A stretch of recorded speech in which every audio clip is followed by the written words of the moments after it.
একটা কুমিরের ডিম থেকে শুরু হয় এমন এক ব্যবসা যেখানে পরে সেই কুমিরের চামড়া আর মাংস বিক্রি হয় হাজার হাজার ডলারে। তাইওয়ানের কিছু কুমির খামারে এমনটাই ঘটে। তাইওয়ানের এসব খামারে শত শত পূর্ণবয়স্ক কুমির রাখা হয়। প্রজনন মৌসুমে মা কুমির ডিম পারলে খামারের কর্মীরা সেগুলো খুব সতর্কভাবে সংগ্রহ করে, কারণ ডিমগুলো নষ্ট হয়ে গেলে বড় ক্ষতি। তাই প্রতিটি ডিম নির্দিষ্ট তাপমাত্রা ও আর্দ্রতায় ইনকিউবেটরে রাখা হয়। কয়েক মাসের মধ্যেই ডিম ফেটে বের হয় ছোট্ট কুমিরের বাচ্চা। মজার বিষয় হলো, জন্মের পর থেকেই তাদের বিশেষ যত্ন নেওয়া হয়। আলাদা পানির ট্যাঙ্ক, নিয়মিত খাবার এবং স্বাস্থ্য পরীক্ষা সবকিছুই করা হয় যেন বাচ্চাগুলো দ্রুত বড় হতে পারে।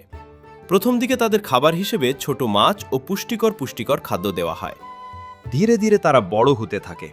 কয়েক বছরের মধ্যেই এসব কুমির বিশাল আকার ধারণ করে। কিন্তু প্রশ্ন হলো, এত যত্ন কেন? কারণ একটি বড় কুমিরের চামড়ার বাজার মূল্য অনেক বেশি। কুমিরের চামড়া দিয়ে তৈরি হয় বিলাসবহুল ব্যাগ, জুতা, বেল্ট এবং বিভিন্ন ফ্যাশন পণ্য। বিশ্বের নামী অনেক ব্র্যান্ড এই ধরনের চামড়া ব্যবহার করে থাকে। শুধু চামড়াই নয়, কিছু দেশে কুমিরের মাংস দামি খাবার হিসেবে বিক্রি হয়। অনেক রেস্টুরেন্টে কুমিরের মাংস বিশেষ ডিশ হিসেবে পরিবেশন করা হয়। ফলে একটি ছোট ডিম থেকে শুরু হওয়া কুমির কয়েক বছর পর হয়ে ওঠে লাখ লাখ টাকার সম্পদ। তবে এসব খামারকে কঠোর নিয়ম মেনে পরিচালনা করতে হয়, যাতে প্রাণী সংরক্ষণ আইন ভঙ্গ না হয় এবং কুমিরগুলো সুস্থভাবে বেড়ে উঠতে পারে।